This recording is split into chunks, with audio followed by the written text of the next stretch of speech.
जो भी पिछले का वीडियो है वो हम क्रॉप कर देंगे, उसका प्रॉब्लम नहीं है। सो आप जैसे ही CET सेल पे जाओगे तो CET सेल पे आपको जाओगे, एडमिशन कैप राउंड प्रोसेस में जाना है आपको। सो कैप राउंड पोर्टल जैसे ही आप ओपन करोगे उसमें आपको रजिस्ट्रेशन फॉर्म कैसे फिलअप करना है उसके बारे में आज ये वीडियो है। ये वीडियो बहुत शॉर्ट होगा, लगभग 20 मिनट का ही खींचूंगा अभी मैं इस वीडियो को। सो जैसे ही आप जाओगे तो आपको ये विंडो आएगी, न्यू रजिस्ट्रेशन और ऑलरेडी रजिस्टर्ड। सो आप क्लिक कर सकते हो न्यू रजिस्ट्रेशन या ऑलरेडी रजिस्ट्रेशन पे। सो अभी आपको ये आवाज़ आ रही होगी, रुके एक बार चेक कर लेता हूँ। ओके, अभी आपको आवाज़ आ रही होगी, नो प्रॉब्लम। सो गाइस जैसे आप पोर्टल पे जाओगे आपको न्यू रजिस्ट्रेशन दिखेगा, ऑल एंड ऑलरेडी रजिस्टर्ड दिखेगा। आपको न्यू रजिस्ट्रेशन पे क्लिक करना है और फिर आपको आगे नीचे जाना है। नीचे आपको फिर यहाँ पे एक ही ऑप्शन दिखाई देगा जैसे आपने ओपन किया। अगर आपने MST CET पे नो किया तो आपको JEE मेंस का ऑप्शन दिखाएगा। अगर JEE मेंस पे नो किया तो आपको फॉरेन नेशनलिटी NRI का ऑप्शन दिखाएगा। उस पर नो किया तो आपको क्वालिफाइंग एग्जामिनेशन का ऑप्शन दिखाएगा। अभी मेन है, आपको पहले ऑप्शन पर अगर आपने येस कर लिया तो आपको नीचे के ऑप्शन नहीं दिखेंगे। सो आपको पहले ऑप्शन पे येस करना है अगर आपने MST CET दी हो। अगर आप अदर दिन महाराष्ट्र स्टेट कैंडिडेट हो तो आपको नो करना है और नीचे I have appeared for JEE mains उस पर येस कर देना है। सो हम पहले जाएंगे, MST CET आपने दी है तो आप येस कर दोगे। ओके, 7% दबा देना है। उसके बाद आपका एक पोर्टल खुलेगा जहाँ पे रजिस्ट्रेशन डिटेल्स डालनी है आपको। यहाँ पे आपको फुल नेम डालना है। अभी मेरी एक एडवाइस है सारे बच्चों को कि जब भी आप ये फॉर्म भरो सारे डॉक्यूमेंट्स लेके बैठो अपने आसपास। जैसे HSC का हो गया, मार्कशीट हो गया, ये सारे डॉक्यूमेंट्स आपको लेके बैठने अपने आसपास।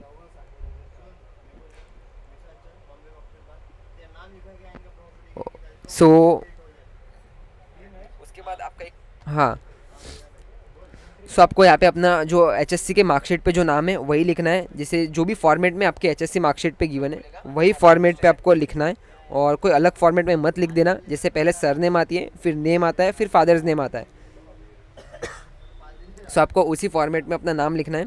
उसके बाद आप नीचे आएगा फादर्स नेम आएगा, उसके नीचे मदर्स नेम आएगा, उसके नीचे जेंडर आएगा, उसके बाद कंफर्म जेंडर आएगा, उसके बाद डेट ऑफ बर्थ आएगी, फिर रिलीजियस और मदर टंग। इसमें बच्चे मिस्टेक करते हैं। आप यहाँ पे जो रिलीजियस लिखोगे वही रिलीजियस आपको आगे फ्यूचर में काम आएगा। अब भैया कैसे? आपको माइनॉरिटी का मालूम होगा, दो माइनॉरिटी होती है, एक रिलीजियस माइनॉरिटी और एक लिंग्विस्टिक माइनॉरिटी। सो आप यहाँ पे जो रिलीजियस लिखोगे आप उस रिलीजियस की माइनॉरिटी में आप एप्लीकेबल होगे। सो रिलीजियस माइनॉरिटी को एकदम अच्छे से भरना है। यहाँ पे जो भी आप रिलीजन लिखोगे वही रिलीजन आपका रिलीजियस माइनॉरिटी में आएगा। फिर आपको रीजन अर्बन रूरल दो डाल सकते हो। उसके बाद एनुअल फैमिली इनकम डालनी है। ये फैमिली इनकम वही डालोगे जो इनकम सर्टिफिकेट पे लिखी होगी। सो वही इनकम यहाँ पे आपको भरनी है। उसके नीचे आपको मदर टंग डालनी है। मदर टंग में आप जो मदर टंग डालोगे वही आपकी लिंग्विस्टिक माइनॉरिटी होगी। सो मदर टंग को अच्छे से भरो, क्योंकि कई सारे बच्चे मदर टंग हिंदी भर देते हैं बट वो होते गुजराती में। सो उनको अगर गुजराती माइनॉरिटी में अप्लाई करना है सो वहाँ पे आपको गुजराती सिलेक्ट करना है। सो मदर टंग अच्छे से चूज़ करना, वही आपकी लिंग्विस्टिक माइनॉरिटी बनेगी। और फिर नेशनलिटी आप इंडिया डाल सकते हो। उसके बाद आपको एड्रेस डालना है। आपका जो भी एड्रेस है आपको वो 3 लाइन में डालना है। Address line 1, line 2, line 3। उसके बाद आप स्टेट डाल देना, स्टेट महाराष्ट्र, डिस्ट्रिक्ट डाल सकते हो, तालुका डाल देना, विलेज डाल देना, पिन कोड। टेलीफोन नंबर आपके पास नहीं होगा तो मत डालना। और जो अभी आपका ये मोबाइल नंबर डालोगे वो मोबाइल नंबर आपका प्राइवेट होना चाहिए। जो प्राइवेट है वही डालो, वही अच्छा रहेगा, क्योंकि उस पर OTP आएगा। सो मेरे यही ये सजेशन है, अगर आपका प्राइवेट नंबर है तो प्राइवेट डालो। और जिनका प्राइवेट नंबर अब तक नहीं है तो पहले जाओ प्राइवेट नंबर बनाओ। अभी आप पेरेंट्स का डाल दो फ़िलहाल के लिए, बट प्राइवेट नंबर रखो यार, अभी कॉलेज में काम आएगा।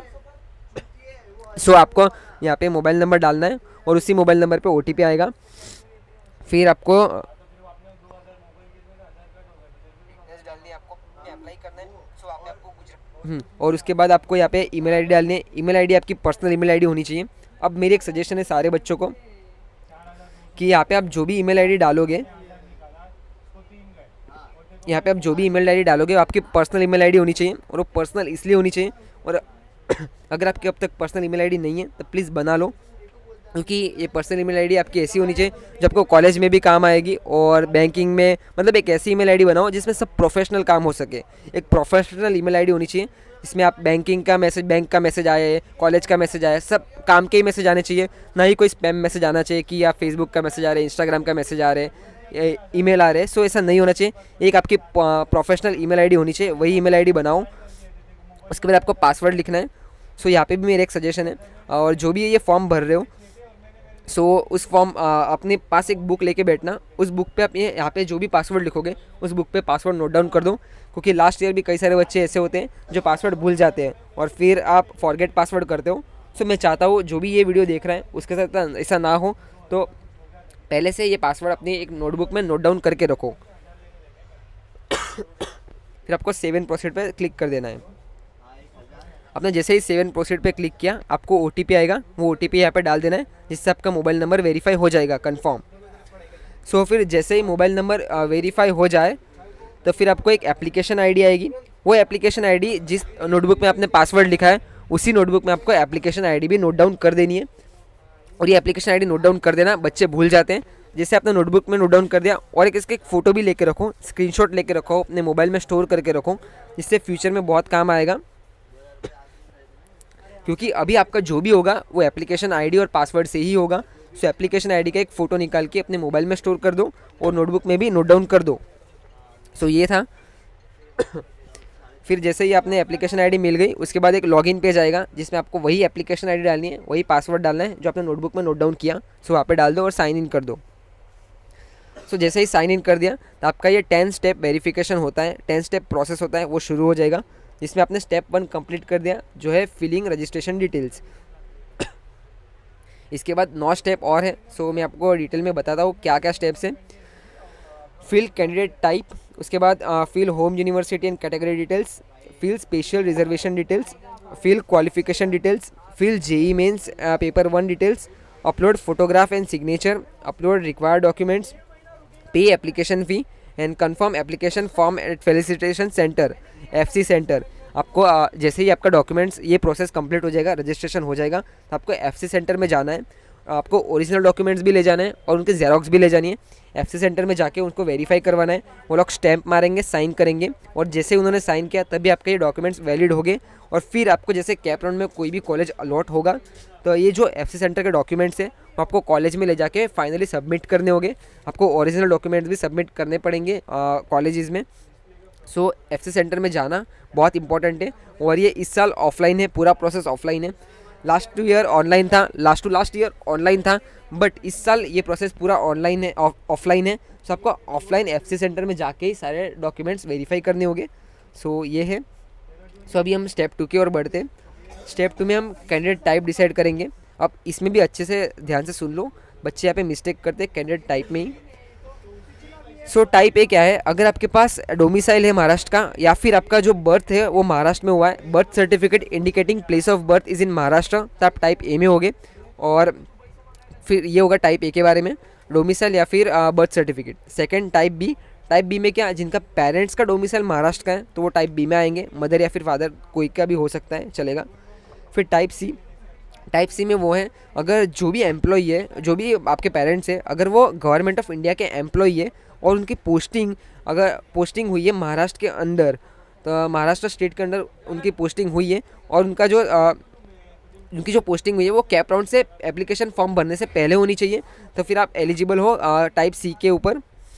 और फिर है टाइप डी। अगर आपके जो पेरेंट्स है वो एम्प्लॉय है या फिर रिटायर्ड एम्प्लॉय है महाराष्ट्र गवर्नमेंट के, तो फिर आप टाइप डी में बिलोंग करोगे।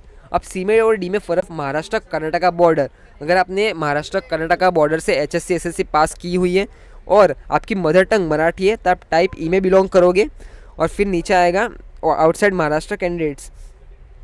सो आउटसाइड महाराष्ट्र कैंडिडेट में आप OMS बोलते हैं उसको।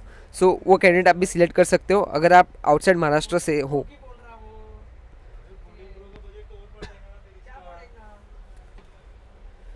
फिर यहाँ पे आता है होम यूनिवर्सिटी और कैटेगरी डिटेल्स।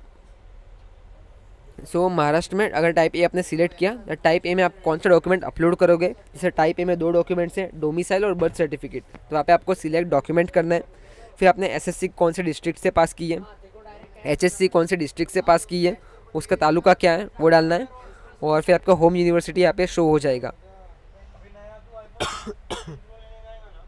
उसके बाद कैटेगरी डिटेल्स डालनी है। अगर आप कोई कैटेगरी से बिलोंग करते हो तो वहाँ पे आप कैटेगरी डिटेल्स डाल सकते हो। कैटेगरी से मुझे याद आया कि कई सारे स्टूडेंट्स बोल रहे थे भैया मेरा सर्टिफिकेट अब तक आएगा नहीं, 5 तारीख को आएगा, 5 अक्टूबर को आएगा, तो मैं क्या करूँ। तो आपने डॉक्यूमेंट्स बनाने को डाल दिए होंगे, तो वो लोग एक रिसिप्ट देते हैं, तो उस रिसिप्ट को आपको अपलोड करना है। अगर आपके पास डॉक्यूमेंट्स ना हो तो रिसिप्ट चल जाती है, और वही रिसिप्ट आपको FC सेंटर में ले जानी है, वो लोग वेरीफाई कर देंगे, नो इशू। सो ये है, अभी मेन है ये। इसी स्टेप में ज़्यादातर बच्चे मिस्टेक कर जाते हैं। यह स्पेशल रिजर्वेशन डिटेल्स, TFWS, फिर माइनॉरिटी, ये सब इसी में आता है।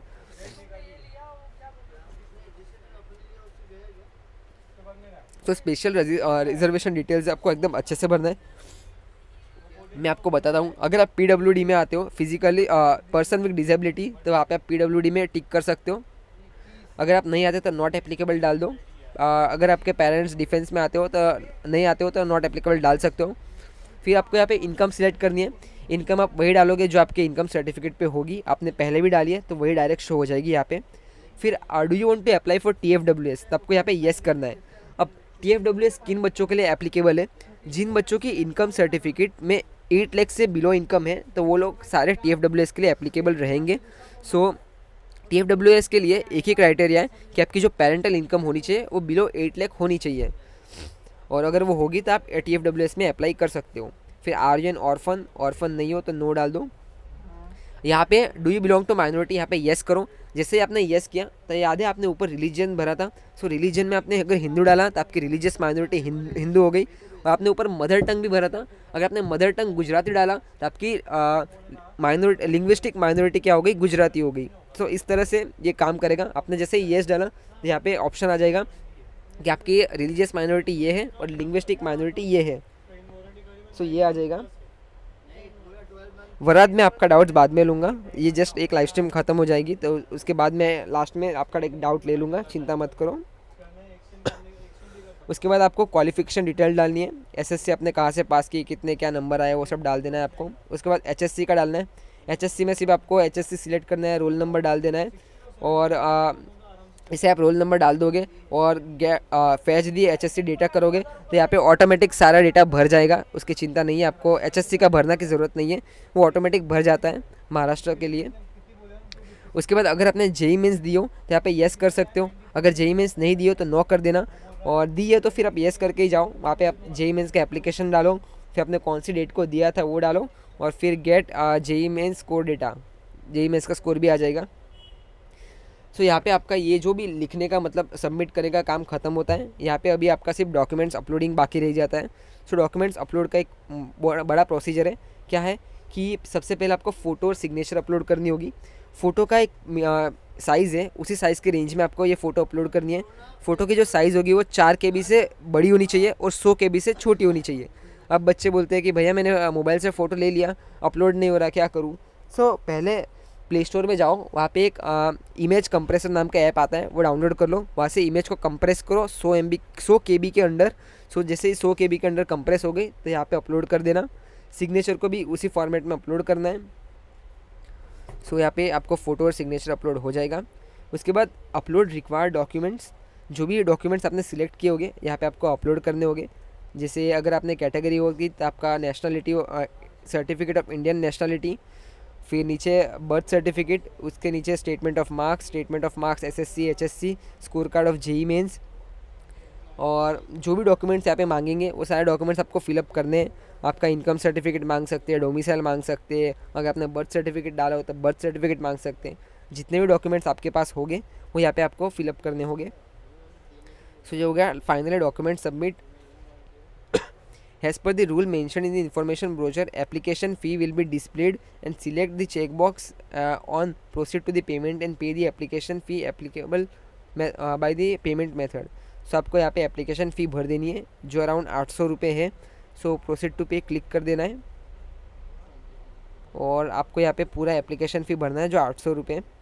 फिर यहाँ पे आपको प्रिंट करना है। ये जो एप्लीकेशन फॉर्म आपने पूरा भरा उसको पहले वेरीफाई करो। हाँ, और एक बात है, फ़ीस भरने से पहले पूरा एक बार एप्लीकेशन फॉर्म देख लो, आपने कोई मिस्टेक नहीं की है, माइनॉरिटी में मिस्टेक नहीं की है, religious minority, linguistic minority, category में मिस्टेक नहीं की है, TFWS को टिक किया है या नहीं। सो ये सब मिस्टेक्स नहीं करनी हमको, ये सब एक बार पूरा क्रॉस वेरीफाई करो। उसके बाद आप फ़ीस भरना और उसके बाद आप फाइनल डॉक्यूमेंट प्रिंट करना।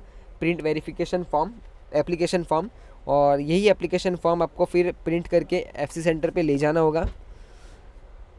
और after submitting the application form, if the candidate want to edit the application candidates need to visit the facilitation centre. Okay, अगर आपने ये एप्लीकेशन फॉर्म सबमिट कर दिया फाइनली और आपको लगा कि इसमें कोई मिस्टेक है, तो आपको FC सेंटर जाना होगा। FC सेंटर जाके आप अपने ये एप्लीकेशन फॉर्म है उसको करेक्ट कर सकते हो। सो फेलिसिटेशन सेंटर में ही ये सब चेंजेस होंगे।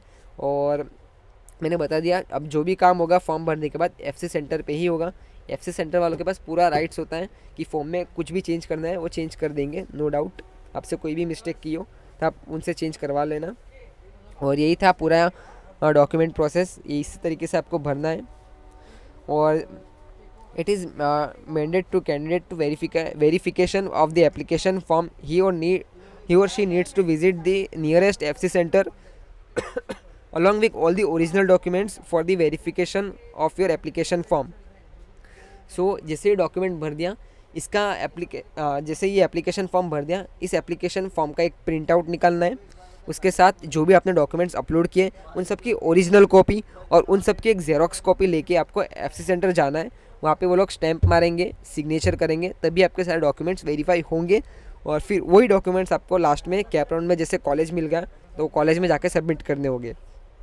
और अगर आपने FC सेंटर पे वेरीफाई नहीं करवाया तो आपका एप्लीकेशन प्रोसेस यहीं पे कैंसिल आउट हो जाएगा। याद रखना, आपको इस बार ऑफलाइन वेरिफिकेशन है, जाना ही पड़ेगा FC सेंटर में। अभी भैया पूछेंगे कि FC सेंटर कहाँ आया, कैसे मिलेगा। सो FC सेंटर के लिए आप अभी CET सेल की देख सकते हो स्क्रीन पे, कैप राउंड प्रोसेस पे हम। सो वहाँ पे आप जाओ, नीचे जाओ। सो यहाँ पे देख सकते हो आप फेलिसिटेशन सेंटर लिस्ट। सो वहाँ पे आपको क्लिक करना है। यहाँ पे आपको सारी लिस्ट मिल जाएगी जितने भी FC सेंटर हैं। यहाँ पे आप अपने देखो नियर बाय कौन सा FC सेंटर है, उसको आप कॉल भी लगा सकते हो। यहाँ पे नंबर भी गिवन है प्रोफेसर्स का या फिर जो भी हेड है वहाँ पे FC सेंटर का, उसका नंबर है, सब कॉल भी लगा सकते हो। या फिर आप वहाँ पे पर्सनली जाके विजिट करके आओ। और कोई भी आपने मिस्टेक की हो तो FC सेंटर वाले चेंज कर देंगे, नो डाउट, टेंशन की बात नहीं है अगर आपने फॉर्म में मिस्टेक कर दी हो तो। और ये देखो अपने नियर बाय कौन सा FC सेंटर होता है, वहाँ पे जाओ, FC सेंटर में डॉक्यूमेंट्स वेरीफाई कर देना। और यही था आज का वीडियो। So guys,